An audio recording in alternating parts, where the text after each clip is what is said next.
At this food shop in Caracas, Ronald Perez has learned to adapt. Price controls, difficulty finding basic items, he's dealt with it all. Now he's adapting to the loss of value in the Bolivar, Venezuela's official currency. A de facto dollarization is taking place in the country. We are dollarized. Everything is in dollars. All my prices are in dollars because otherwise we would need to update prices every 6 hours.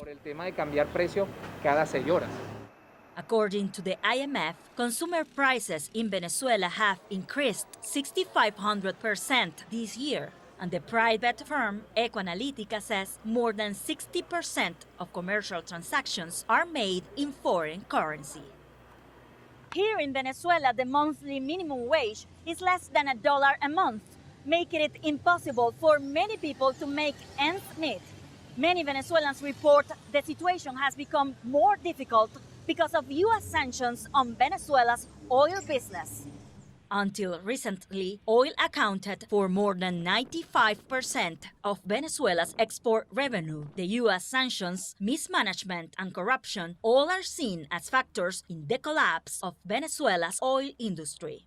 The oil exports have been falling for quite some time now. Add to that sanctions aimed directly at this sector. That has really slowed down the work in the oil sector. And on top of that, the pandemic has had a direct impact.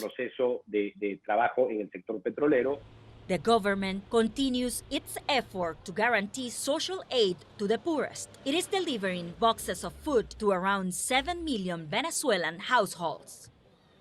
In October, Venezuela passed a special anti-blockade law. President Nicolás Maduro says this will help counteract the effects of the sanctions.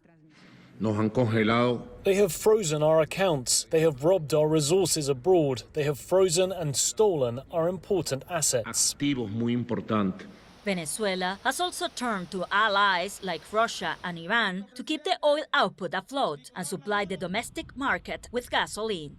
Iran's shipments of gasoline have alleviated Venezuela's severe shortages of gasoline, but some citizens waiting in line don't see it as a permanent solution. It doesn't matter if they bring a tanker with gasoline that will last for a month or a week or two. We will return to the same situation where there's no quality of life.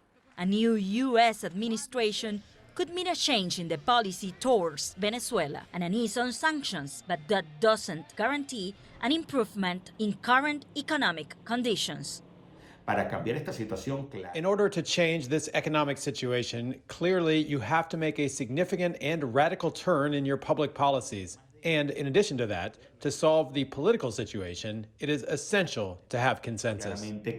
The IMF projects the contraction of the Venezuelan economy at minus 25% next year, a country rich in natural resources with an increasingly poor population. Mariternimena, CGTN, Caracas.